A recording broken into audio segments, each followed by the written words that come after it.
Nos devanciers, les générations passées, notamment celles de la Première République, nous ont légué un riche patrimoine en matière de vertu et de valeurs sociales pour renforcer la cohésion nationale, améliorer le vivre ensemble, favoriser le brassage, les échanges entre les différentes composantes nationales, entre les différentes régions, que ce soit en matière éducative, en matière culturelle et en matière militaire.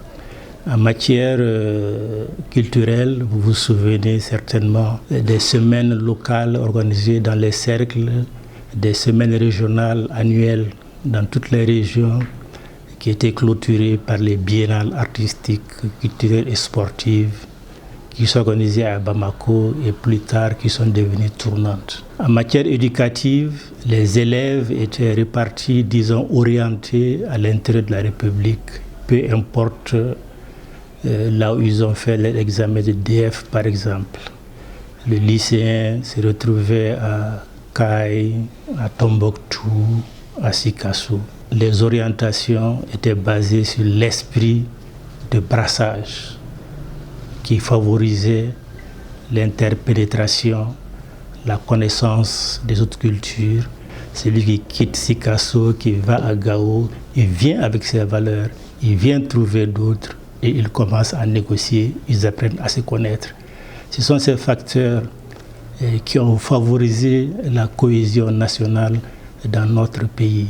En matière militaire, il y avait des rotations qui étaient régulièrement organisées à travers tout le pays, qui faisaient que les soldats, avant d'aller à sa retraite, avaient l'opportunité de sillonner toute la République, de Kai à Gao, de Sikasso à Nara. Annuellement, vous rencontrez des convois de militaires avec leurs familles, dans des camions, dans les bateaux, qui faisaient des mouvements. Ceci n'était pas fait par hasard. C'était justement pour favoriser cette cohésion et surtout dans le domaine militaire, que les soldats puissent connaître leur pays, puissent connaître les théâtres d'opération avant le jour J. Malheureusement, ces 20-30 dernières années, toutes ces pratiques ont été délaissées pour des raisons, disons, bassement matérielles. Ils disaient qu'il n'y avait pas de moyens pour des raisons financières. Or, ces questions étaient très importantes pour la construction nationale, pour la cohésion sociale. Et voilà que ces aspects qui ont été abandonnés ont favorisé quelque part le clivage entre les groupes, entre les régions. L'idée de créer des lycées dans les différentes localités n'est pas mauvaise en soi. C'est pour rapprocher les enfants de leurs parents. Mais cette idée a eu un aspect négatif. C'est que l'enfant grandit jusqu'à sa majorité, il ne connaît que son petit biotope. Et là, c'est pas positif. C'est ce qui est certainement à la base aujourd'hui de certains clivages, du faible amour pour le pays que l'on sent aujourd'hui, de la faible empathie que les gens ont les uns vis-à-vis des autres. On a l'impression que chacun vit sa vie sans tenir compte de l'autre.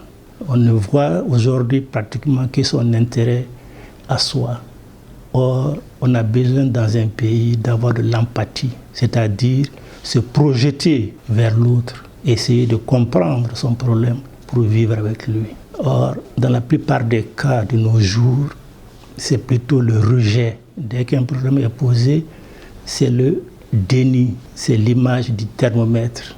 On préfère casser le thermomètre qui vous montre la fièvre, au lieu de chercher à savoir pourquoi vous faites la fièvre. Et les revers malheureux que nous constatons de nos jours sur le théâtre des opérations s'expliqueraient en partie par la méconnaissance par nos soldats de leur terrain. Il n'est pas exagéré de dire que la plupart des soldats aujourd'hui qui vont opérer dans ces régions victimes de l'insécurité n'ont pas dépassé Faladje, n'ont pas dépassé Senou, beaucoup n'ont pas dépassé Sebeninkoro.